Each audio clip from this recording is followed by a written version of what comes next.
Sa isang lumang bahay sa dulo ng baryo, may kabinet na bawal buksan. Ngunit ng isang babae ang sumuway, isang kasumpasumpang lihim ang nabunyag, isang barong na hindi lang isinusuot, kundi nagpapataon ng hatol. Isang kwento ng kasalanan, kabayaran, at kaluluwang bihag ng hustisya na hindi kailanman naibigay. Pero ang tanong, kaya mo bang suotin ang barong, kung ang kapalit ay ang sarili mong kaluluwa, tahimik ang buong bahay. Ang tanging maririnig lamang ay ang mahinang tiktak ng orasan sa kusina. Madilim ang paligid. Isang bumbilyang kumikislap-kislap ang nagsisilbing ilaw sa lumang sala. Si Letty, isang dalagang bagong lipat mula Maynila, ay nag-iisa sa ancestral house ng kanyang yumaong lolo. Binigay sa kanya ang bahay bilang mana, ngunit may isang kondisyon. Hindi niya kailanman dapat buksan ang lumang kabinet sa silid ni lolo. Napakalinaw ng bilin na iyon. Paulit-ulit itong binanggit sa huling habilin ng kanyang lola. Ngunit sa bawat gabing lumilipas, palakas ng palakas ang mga kaluskos mula sa silid. Para bang may naglalakad. Minsan, may mahinang pag-ungol. At sa bawat pagdikit niya sa pinto ng silid, parang may malamig na hangin na sumisingaw. Isang gabi, habang siya'y natutulog, may naramdaman siyang malamig na kamay na humawak sa kanyang paa. Napabalikwas siya ng bangon. Wala siyang nakita. Ngunit baka sa sahig ang basang mga yabag. Patungo sa silid ni lolo. Lumakas ang kabog ng kanyang dibdib. Ang kabinet. Parang may kumakaluskos mula sa loob. Hindi na niya kinaya. Kinuha niya ang lumang susi sa ilalim ng altar, kung saan ito itinago ng kanyang lola. Humakbang siya papunta sa silid. Nanginginig ang kamay niya habang binubuksan ang pinto. Pagpasok niya, ramdam niya agad ang lamig. Parang nyebe ang hangin sa loob. Nakatayo sa gitna ng silid ang kabinet. Lumang kahoy, may ukit na mga anito sa gilid. May bakas ng dugo sa ilalim ng pinto nito. Huminga siya ng malalim. Isinuksok ang susi. Dahan-dahang pinihit. Kumalabog ang loob. Bigla itong bumukas. Walang laman sa unang tingin. Ngunit may isang bagay ang nakasabit. Isang lumang barong. Kulay gatas ang tela, ngunit may mapupulang mansa sa dibdib. Para itong buhay. Kumikilos kahit walang hangin. Biglang bumigat ang paligid. Nang lapitan ni Letty ang barong, may narinig siyang bulong. Ikaw ang susunod. Napaatras siya.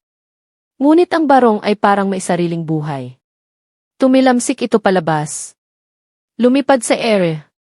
At biglang lumapat sa kanyang katawan. Nakadikit ito sa balat niya, parang ipinako. Nagsimulang mangitim ang kanyang mga kuko. Namuti ang kanyang mga mata. At sa salamin sa tabi ng kabinet, hindi na niya sarili ang kanyang refleksyon. Isang matandang lalaki. Si Lolo. Ngunit may dugo ang bibig.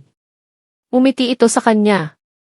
At sa kanyang isipan, isang alaala ang biglang bumalik. Ang bangkay ng kanyang ama.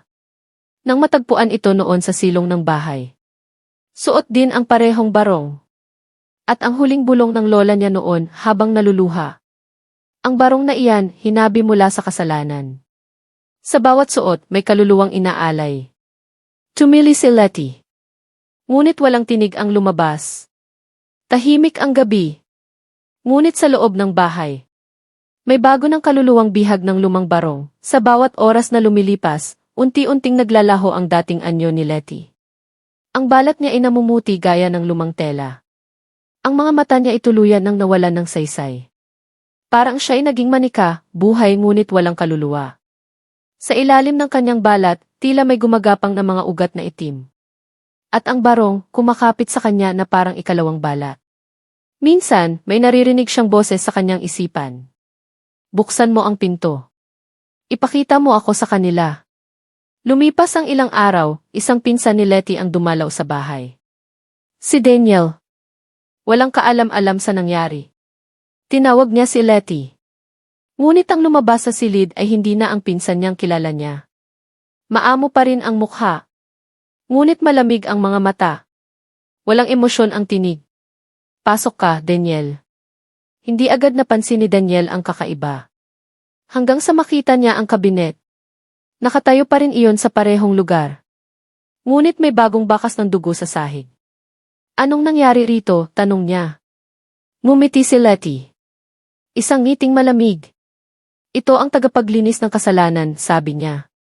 Nang akmang lalapitan ni Daniel ang kabinet, napansin niyang umuuga ito.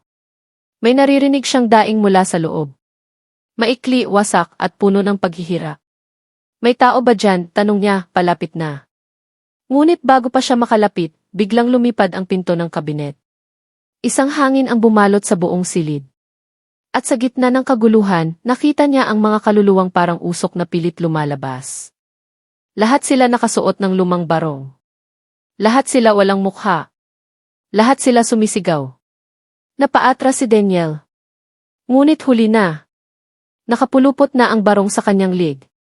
Hinila siya patungo sa loob ng kabinet. Nais niyang sumigaw. Ngunit tulad ni Letty, walang tinig ang lumabas. At sa labas ng lumang bahay, tahimik pa rin ang gabi. Ngunit kung lalapit ka sa bintana, maririnig mo ang mabagal na pagkanta ng isang matandang tinig. Panambitan para sa mga kaluluwang hindi matahimik. At sa loob ng kabinet, may bagong pares ng mata na nakasilip. Naghihintay. Sa susunod na magbubukas, makalipas ang ilang linggo, nag-viral sa social media ang isang video. Isang urban explorer ang naglakas loob pasukin ang bahay ni Letty. Wala na raw nakatira roon. Abandonado. Madilim, puno ng alikabok at amoy panis na kahoy. Sa simula, walang kakaiba. Ngunit habang papalapit siya sa silid ni Lolo, nag-iba ang atmosfera. Parang huminto ang oras. Biglang bumigat ang hangin. At ang lamig, tila dumiretso sa buto. Binuksan niya ang pinto. At agad na tumambad sa kanya ang kabinet. May mga kandila sa paligid. May mga ukit sa sahig na hugis mata. At sa loob ng kamera, umalinggaw ang isang tinig. Mahina. Pabulong. Alay. Bumukas ang pinto ng kabinet. Walang taong lumapit dito. Kusang bumukas. Dahan-dahan. At mula sa loob may lumabas. Isang babae. Nakasuot ng barong. Putlang-putla ang balat. Nakababa ang buhok. Walang puti ang mata. At mumiti ito sa kamera. Ikaw naman. Sa katuluyang nawala ng signal ang video. Black screen. Tahimik. Ngunit bago ito tuluyang matapos, isang huling frame ang sumilip. Mabilis. Parang sulyap. Mukha ng explorer. Suot ang barong. Nakasilip mula sa loob ng kabinet. At kung pupuntahan mo ngayon ang bahay na iyon, makikita mong nakasara ang pinto. Pero minsan kapag gabi, maaari mong marinig ang mga hakbang sa kahoy na sahig. At isang tinig na kumakanta. Panambitan ng mga kaluluwang bihag ng lumang barong. Ang kanta ay mabagal. Parang lulabi ng mga patay. Walang melodya, puro pighati. At sa tuwing may dumadaan sa harap ng bahay, laging may nakakaramdam ng panlalamig sa bato. Parang may nakatingin. Isang araw, isang pulis ang pinadala upang siyasatin ang bahay. May mga reklamo raw ng mga nawawalang tao. Karamihan sa huling lokasyon ang lumang bahay. Si Idalawa Ramirez ang naatasang mag-imbestiga. Matigas, hindi naniniwala sa kababalaghan. Bitbit ang flashlight at baril, pumasok siya sa bahay. Nakita niyang kalbo ang paligid, walang gamit, walang tao. Ngunit may isang bahagi ng bahay na tila bago. Ang silid ni Lolo. Makinis ang pinto, bagong pintura. At sa ibabaw nito, may isang ukit na salitang mialay. Pinilit niya itong buksan. Ngunit ayaw bumigay. Hanggang sa may narinig siyang kaluskos mula sa kisam. Pagtingala niya, may isang pares ng mata na nakasilip. Mapuputi, ngunit walang buhay. Biglang bumukas ang pinto sa likod niya. Ang kabinet. Nakatayo ito sa gitna ng sala. Hindi niya ito napansin kanina. Lumapit siya. Inilawan ito ng flashlight. Bumagal ang oras. Ang paligid ay tila tumigil sa paggalaw. Hinawakan niya ang seradura ng kabinet. Malamig. Parang yelo. At nang kanyang binuksan, isang malakas na sigaw ang sumalubong. Sigaw ng daan-daang kaluluwa. Lahat sila suot ang barong. Lahat sila nakatitig sa kanya. Ang mukha ni Letty nasa gitna. Ang hustisya ay hindi sa korte, anya. Ito ay sa amin. Isinara ni Ramirez ang pinto. Tumakbo palabas. Ngunit sa kanyang bawat hakbang, nararamdaman niyang bumabagal siya. Parang hinihigop ng lupa. Ang anino niya naiwan sa likod. At sa kanyang dibdib. Unti-unting umuusbong ang tela ng barong. Galing sa loob ng katawan niya. Isang linggo ang lumipas. Wala nang balita kay Dalawa Ramirez. Ang tanging naiwan ay ang kanyang patrol car sa tapat ng bahay. At sa loob ng bahay. Isang bagong pares ng mata ang nakasilip mula sa kabinet. Naghihintay. Tahimik. At gutom. Sa bawat araw na lumilipas, nadaragdagan ang mga mata sa loob ng kabinet. Lahat sila tahimik na nagmamasid. Lahat sila mga kaluluwang di na nakaligtas. At sa labas ng bahay, walang nakakaramdam ng kakaiba sa araw. Ngunit pagsapit ng gabi, ang mga ilaw sa kalsada malapit sa bahay ay kusa na lang namamatay. Ang mga hayop, lalo na ang mga aso, tahol ng tahol tuwing 12:00. Parang may dumarating. Isang gabi, isang grupo ng paranormal investigators ang pumunta roon. Live stream ang plano nila. Para raw patunayan kung totoo ang kwento, sabi ng leader nilang si Carla. May bitbit silang cameras, holy water at mga dasal. Sa unang minuto ng live stream, umakyat agad sa 1,000 ang viewers. Excited ang lahat. Ngunit habang lumalalim ang gabi, nag-iba ang tono ng video. Ang camera sa hallway. Biglang nag-blur. May lumitaw na anino. Mabilis, parang gumagapang. Ang camera sa silid. Nahulog pero hindi bumagsak. Para bang may humawak at dahan-dahang inilapag ito sa sahig. At nang tumutok ang kamera sa kabinet. Nakabukas na ito. Wala namang lumapit. Tahimik ang buong paligid. Ngunit unti-unting umusok mula sa loob. Isang kulay abong usok na tila may hugis. Hugis tao. Lumapit si Carla. Nakakunot noo. Hindi ito parte ng plano di. May tumawag sa kanya. Ngunit ang boses. Sarili niyang tinig. Carla di. Halika na ti. Paglingon niya, lahat ng kasama niya nakatayo na sa tabi ng kabinet. Lahat sila ay nakatingin sa kanya. Walang emosyon. Nakasuot na sila ng barong. Kumakapit sa balat nila na parang lumang saplot. Lumapit sila sa kanya. Sabay-sabay. Isang paa. Isa pa. Ikaw na lang ang kulang, bulong nila. Nag-live pa rin ang kamera. Libo-libong nanonood. Mga nagko-comment. Nagpapadala ng laughing emoji. Akala nila scripted lang ang lahat. Hanggang sa bumaligtad ang kamera. Tumapat sa mukha ng manonood. At sa reflection ng screen. Isang mukha ng babae ang sumulpot. Ngunit hindi si Carla. At hindi siya nakatawa. Duguan ang mata. At suot niya. Ang parehong lumang barong. Tumigil bigla ang live stream. Nablangko ang screen. Walang paliwanag. Walang update mula sa grupo. Lahat ng accounts nila deactivated. Walang bakas kung nasaan sila. Ngunit ilang araw matapos ang insidente, may kakaibang nangyari. Isang bagong channel ang lumitaw sa YouTube. Walang pangalan. Walang description. Isa lang ang video. Thumbnail nito, isang kabinet sa gitna ng dilim. Ang pamagat, alay, sa loob ng barong. Pag pinanood mo ito, una ay katahimikan lang. Isang madilim na silid.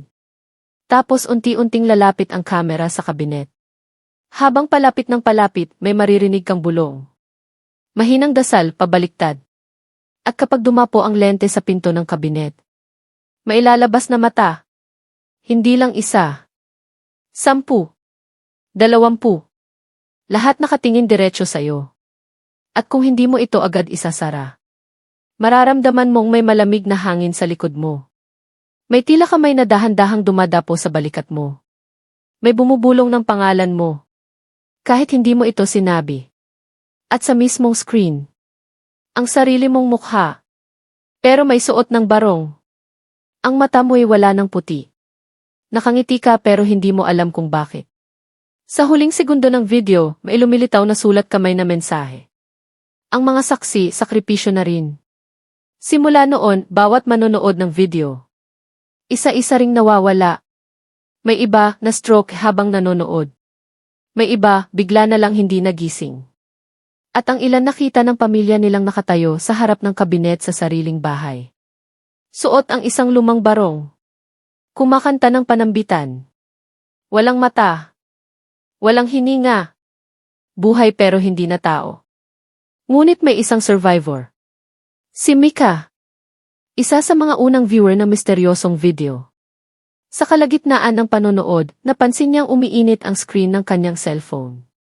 Biglang nag-freeze ang video habang nakafocus sa mata sa loob ng kabinet. At narinig niya ang pangalan niya. Malinaw.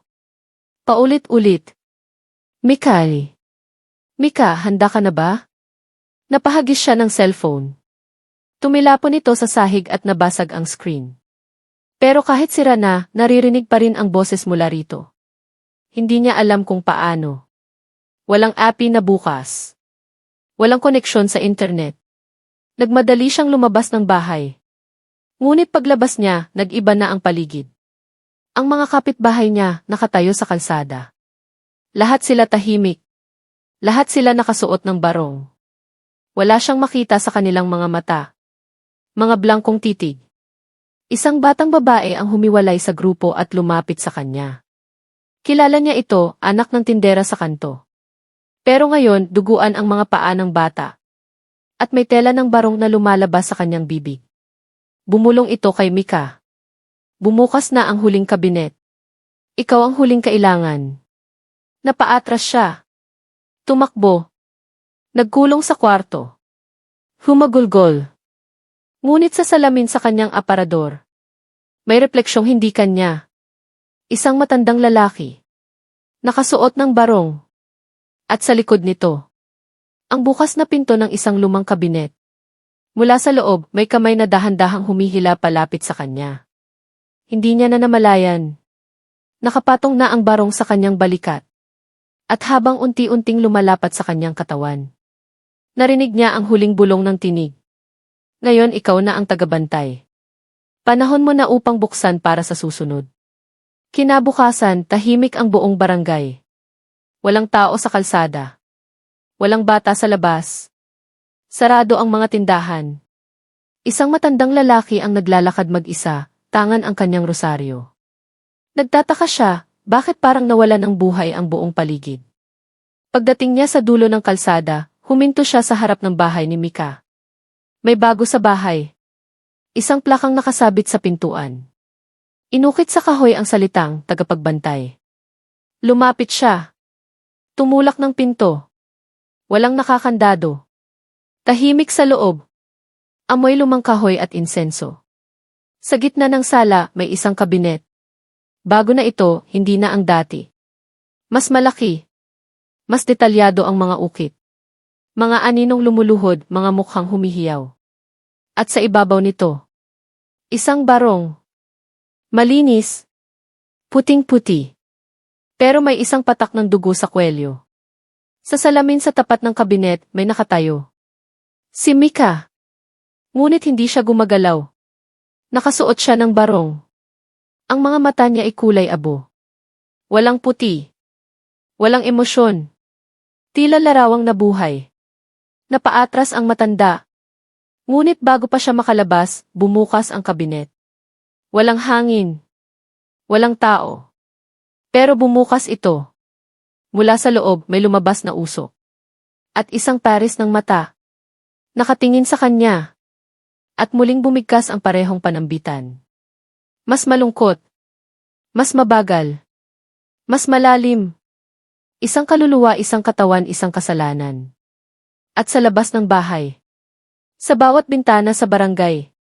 May mga mata ring nakasilip. Tahimik. Naghihintay. Sa susunod na magbubukas. Sa mga sumunod na gabi, kumalat ang balita.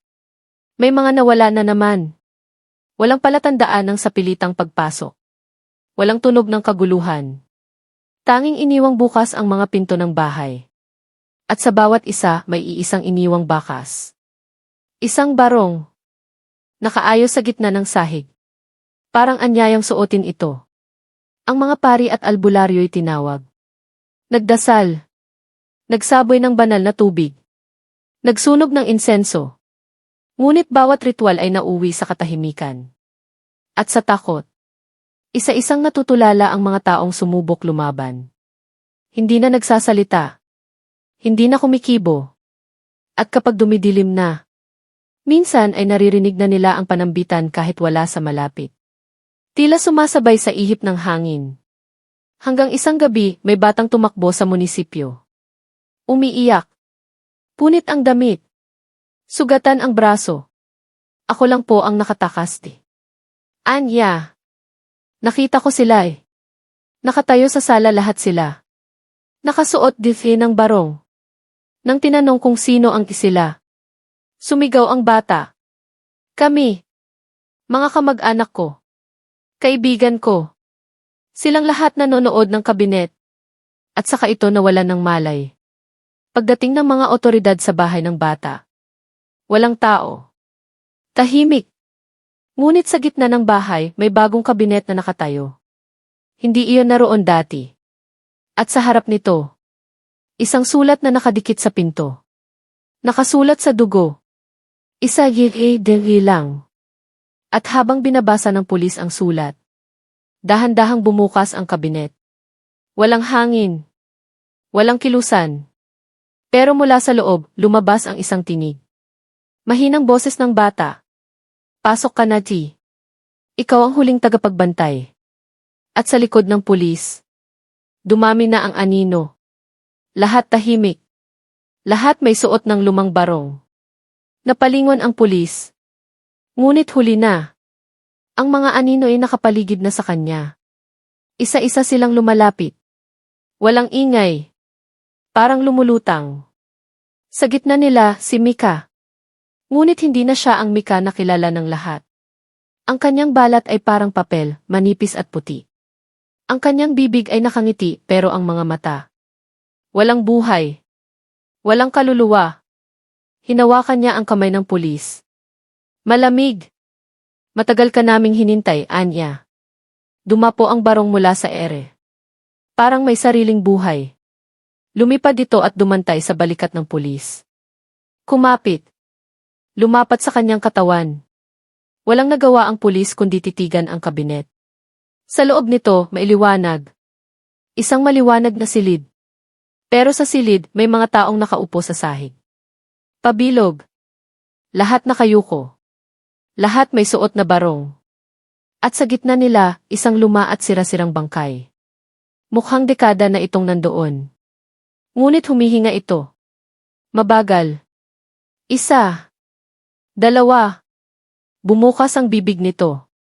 At nagsimulang kumanta.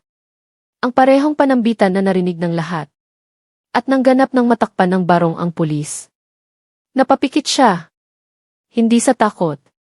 Hindi sa sakit, kundi sa isang di maipaliwanag na pagsuko. At habang pumipikit siya, naalala niya ang isang pangungusap na narinig niya noong bata pa siya mula sa kanyang lola. Huwag kang susuot ng barong ng patay. Hindi lahat ng patay ay tahimik. Sa labas ng bahay umambon. Bumilis ang hangin. At sa bawat ihip nito, may dalang bulong. May dalang panawagan. Isa ka na rin. Isa ka na rin sa amin. At mula sa bawat bahay sa buong barangay. Isa-isa nang bumubukas ang mga kabinet. Lahat may laman na barong. Lahat naghihintay. Sa iyo. Sa susunod. Sa huli. Sa buong baryo, biglang nawalan ng kuryente. Ang gabi naging itim na lambong na kumubli sa lahat ng pag-asa. Walang buwan. Walang bituin. Tanging mga matang nakasilip mula sa dilim. At ang mga kabinet, isa-isa nang gumagalaw. Kahit walang tao. Kahit walang hangin. Pumipito ang mga bisagra. Parang nagbubukas ng lumang libingan. Ang mga pinto'y bumubuka ng dahan-dahan. At mula sa loob, nagsisilabasan ang mga nilalang. Hindi na tao. Mga anino na lamang ng dati nilang sarili. Bawat isa ay may suot na lumang barong. At bawat hakbang nila may dalang kasaysayang pinilit itago. Kasalanan. Pagtataksil. Pagkakait ng hustisya. Ang buong baryo ay naging tahimik na saksi ng mga multong hindi na muling lumisan. Ang mga simbahan ay nagsara. Ang mga dasal hindi na tumatalab. At sa kalagitnaan ng dilim, sa pinakataas na bahagi ng baryo, ang lumang bahay ni Lolo. May liwanag. Bawat bintana nito'y may nakasilip. Mga mata. Iba-iba ang edad. Lalaki. Babae. Bata. Matanda. Lahat sila nakatitig sa iisang direksyon. Sa iyo. At sa loob ng bahay na iyon, sa gitna ng sala, nakatayo na ngayon ang pinakamalaking kabinet. Tila altar ng mga nawawala. At sa pintuan nito may bagong sulat na inukit. Hindi na sa dugo, kundi sa apoy. Ang kasalanan ay di na matatakasan. Ang barong ay selyo ng paniningil. At sa mismong harap ng kabinet, may isang bakanting espasyo. Isang itim na plaka. Walang pangalan. Walang petsa. Blanko. Ngunit kung lalapit ka, makikita mong unti-unti itong sinusulatan ng hindi nakikitang kamay. Ang bawat letra ay pangalan mo. Habang bumubuo ang bawat letra ng iyong pangalan, nagsimula kang makaramdam ng bigat sa dibdib. Parang may humihila sa kaluluwa mo paatras. Pababa. Mula sa salamin sa tapat ng kabinet, kitang-kita mong nanlilimahid ang iyong anyo. Ang balat mo'y tila papel na niluluto sa apoy. Ang mga mata mo, unti-unting nawawala ang kulay. Sa paligid mo, dumadami ang mga nilalang na walang tinig. Tahimik. Ngunit nagsisiksikan. Pinapaligiran ka. Inaamoy ka. Tila sinusukat kung sapat ka na ba. Isang barong ang dahan-dahang lumulutang mula sa kabinet. Mas puti. Mas buo. Mas bago. Ito ang barong para sa huling tagapagbantay. Sa bawat hakbang mong palapit, naririnig mong muli ang mga bulong. Ngunit ngayon hindi na sila galit. Hindi na sila nagdadalamhati. May halong kasiyahan. May halong pagpupugay. Parang isa kang bayani na sa wakas, dumating sa tamang panahon. Tumayo ka sa harap ng kabinet. Nakabukas ito ng buong buo. Walang takot. Walang pag-aatubili. Itinapat sa iyo ang barong. At sa huling sandali ng iyong pagiging ikaw.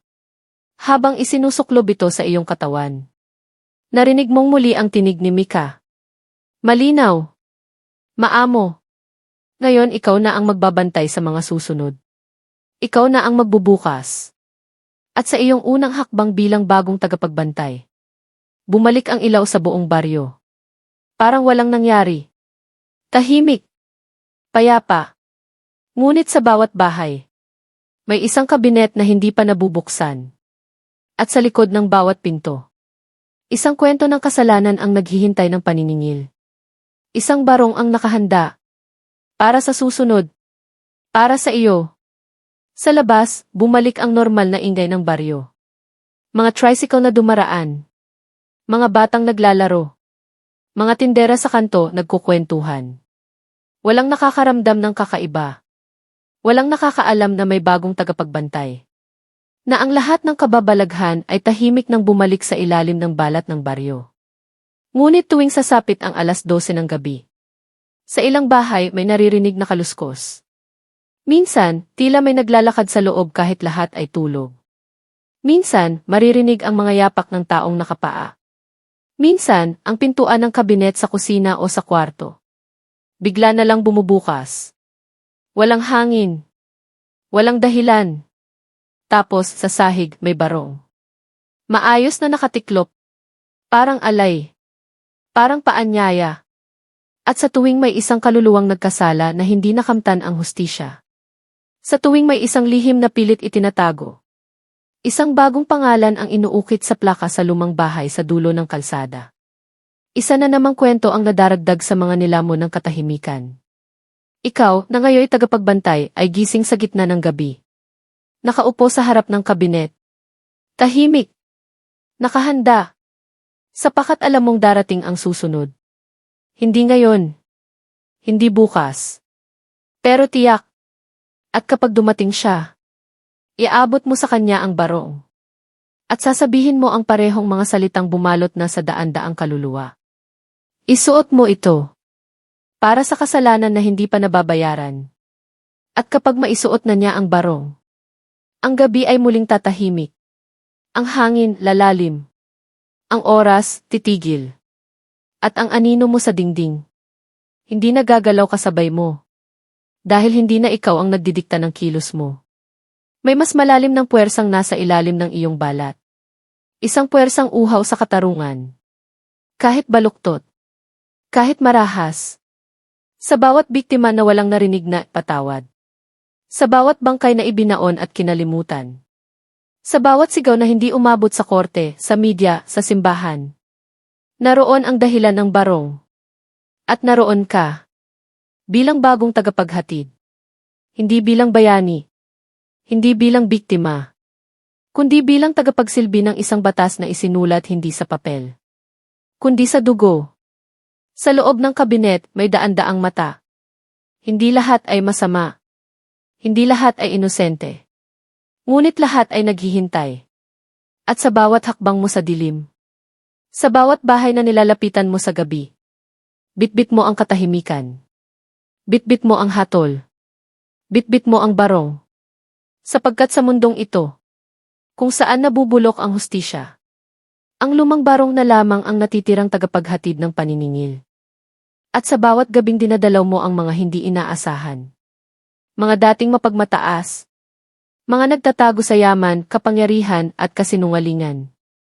Isang maikling kaluskos lamang ang hudyat. Isang malamig na ihip ng hangin. Isang bukas na kabinet sa silid na sinarado nila buong buhay. At naroon ka na. Tahimik. Hindi kumikibo. Hawak ang barong. At sa kanilang mga mata, makikita ang parehong tanong. Bakit ako? Ngunit hindi mo kailangang sumagot. Ang kasalanan nila ang nagsasalita. Ang multo ng mga tinapakan nila, binusalang bibig, pinatahimik habang humihingi ng tulong. Sila ang nagpapasya kung sino ang susunod. Ikaw lang ang kamay. Ikaw lang ang boses. At ang barong. Siya ang hatol. Kapag maisuot na ito ng susunod na hindi inaakalang imakasalanan. Hindi sigaw ang maririnig. Hindi dasal. Kundi panambitan. Mabagal. Paulit-ulit. Naukit sa pader ng kanyang silid habang ang katawan niya ay unti-unting hinihigop ng kabinet. At sa kinabukasan, magugulat ang kanyang pamilya. Naglaho na lang siya. Walang bakas. Walang ingay. Tanging naiwan. Isang lumang barong sa gitna ng kwarto. At sa ilalim nito, isang papel. Wala itong sulat. Ngunit sa liwanag ng araw, kapag tama ang sikat sa papel, unti-unting lilitaw ang kanyang pangalan. Kasunod ang salitang, bayad na. Pangwakas, di bahagi. Lumang barong AC Cabinet, Dengue huling kwento. Lumipas ang maraming taon. Ang mga tao sa baryo unti-unting lumisan. Iba ay lumipat ng tirahan. Iba ay nanahimik na lang, ayaw ng pag-usapan ang nangyari. Ang mga bahay, kinain na ng damo at alikabok. Ang lumang bahay sa dulo ng kalsada, na natiling nakatayo. Lagi itong sarado. Walang sino mang lumalapit. Ngunit alam ng lahat nandoon pa rin ang kabinet. At ang tagapagbantay. Hanggang sa isang araw, dumating ang isang batang lalaki. Naglalakad mag-isa. Bitbit ang isang lumang retrato. Larawan ng kanyang ama, isang pulis na matagal nang nawawala. Ang mga matatanda sa baryo ay nanginginig nang makita siya. Hindi nila sinabi ang totoo. Ngunit ramdam ng bata, ang bahay ang huling lugar na pinuntahan ng kanyang ama. Pumasok siya. Tahimik ang loob. Walang alikabok. Parang bagong linis. Sa gitna ng sala, nandoon pa rin ang kabinet. At sa tabi nito, isang barong. Kakaiba. Malinis, maputi at kasya para sa bata. Lumapit siya. Hawak pa rin ang larawan ng kanyang ama. Dahan-dahan niyang binuksan ang pinto ng kabinet. Walang lumabas. Walang bumulong. Sa loob may salamin. At sa refleksyon, nakita niya ang kanyang ama. Nakatayo sa likod niya. Ngumiti. Hindi multo. Hindi halimaw. Kundi isang ama na tila nagsasabing, "Salamat." At sa katuluyang nagsara ang kabinet. Hindi sa takot. Hindi sa put. Kundi sa kapayapaan. Sa labas ng bahay, sumikat ang araw. Sa unang pagkakataon, walang narinig na panambitan. Tahimik. Tunay na tahimik. At ang barong. Naiwan sa tabi ng kabinet. Hindi na gumagalaw. Hindi na naghihintay. Sapagkat ang huling pangalan ay naisulat na. At sa wakas, ang katarungan ay nakamit.